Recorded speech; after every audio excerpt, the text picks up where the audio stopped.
অনেক অনেক দিন আগে এক গ্রামে বাস করত ৬ জন অন্ধ লোক। তারা নানা উপায়ে তাদের জীবন ধারণের জন্য বিভিন্ন কাজকর্মগুলো শিখে নিয়েছিল। সুরের মূর্ছনা, কোনো কিছুর কোমলতা এবং খাবারের স্বাদ ও গন্ধ ওরা খুব সহজেই বুঝতে পারত। তারা একসাথে তাদের বাড়িঘরের যত্নাত্তীয় করত। একদিন তারা একটা মজার খবর শুনল, রাজপ্রাসাদে রাজকুমার একটা বড় হাতি কিনে এনেছেন। হাতি সম্পর্কে তো অনেক কিছুই শুনেছে তারা, কিন্তু জানে না হাতি দেখতে কেমন হয়। চলো আমরা সবাই মিলে রাজপ্রাসাদে যাই, বলল একজন অন্ধ। তাহলে আমরা স্পর্শ করে বের করতে পারব হাতি আসলে কেমন। তারপর তারা সবাই মিলে রওনা হল রাজপ্রাসাদের দিকে। অনেক দূরের পথ, গরমে তারা সবাই কাতর হয়ে গেল। কিন্তু হলে কি হবে? তারা থামল না। তারা হাঁটতেই থাকল, কারণ হাতিকে স্পর্শ করার অপেক্ষা তারা সইতে পারল না। শেষ পর্যন্ত তারা সবাই রাজপ্রাসাদে এসে পৌঁছাল। তাদের দেখে এক রাজরক্ষী এসে সবাইকে স্বাগত জানাল। একজন অন্ধ রক্ষীকে জানাল তারা কেন এখানে এসেছে। সব শুনে রক্ষী বলল, অবশ্যই আপনারা হাতিকে স্পর্শ করতে পারবেন। আমার বিশ্বাস এতে রাজকুমার কিছুই মনে করবেন না। তারপর রক্ষী তাদের নিয়ে গেল বাগানে চুপচাপ দাঁড়িয়ে থাকা হাতিটার কাছে। অন্ধদের মধ্যে প্রথম জন হাতির একপাশে স্পর্শ করল। এটা অনেক শক্ত আর প্রশস্ত। সে ভাবে হাতি মনে হয় দেয়ালের মতো। এবার দ্বিতীয় জন হাতির লম্বা সুরটাতে হাত রাখল। ওহ, এটা সাপের মতো। তারপর তৃতীয় জন হাতির মসৃণ সূচালো দাঁতের উপর হাত বুলাল। সে ভাবে হাতি কেন সূচাল বল্লমের মতো। চতুর্থ অন্ধ লোকটা হাতির পা ধরে বলল, আরে এটা খসখসে গোলাকার, গাছের মতো। পঞ্চম জন হাতির কান স্পর্শ করে। বড় হাতির কানটাও ছিল বিশাল বড়।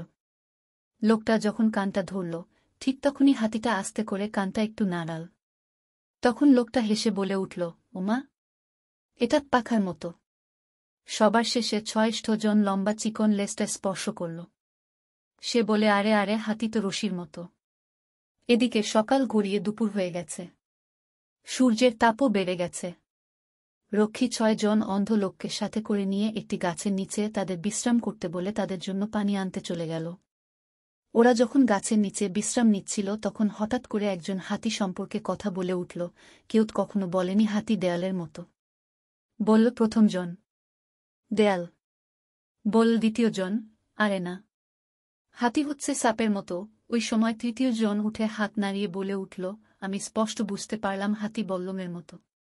কি? চতুর্থ জন গর্জে উঠল, আরে গাধা, হাতি হচ্ছে গাছের মতো। পঞ্চম জন এবার চিৎকার করে বলে উঠল, দেয়াল, সাপ, বললাম, গাছ। তোমরা সবাই ভুল।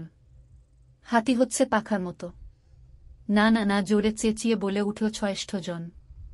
হাতি হচ্ছে রশির মতো। তারা সবাই তাদের নিজের ভাবনাকে সত্যি প্রমাণ করার জন্য নিজেদের মধ্যে ঝগড়া ও মারামারি শুরু করল হাতি নিয়ে। দেয়াল, সাপ, বললম, গাছ, পাখা, রশি। তাদের চিৎকার চেঁচামেচিতে রাজকুমারের দুপুরের বিশ্রামের ব্যাঘাত ঘটল। চুপ, কারা ওইখানে হট্টগোল করছে? রাজকুমার হেঁকে উঠল, আমি ঘুমানোর চেষ্টা করছি। আমরা দুঃখিত রাজকুমার, বলল একজন। কিন্তু আমরা সবাই কিছুতেই একমত হতে পারছি না আসলে হাতিটা কেমন। আমরা সবাই একই হাতিকে স্পর্শ করলাম, কিন্তু সবার ধারণা ভিন্ন।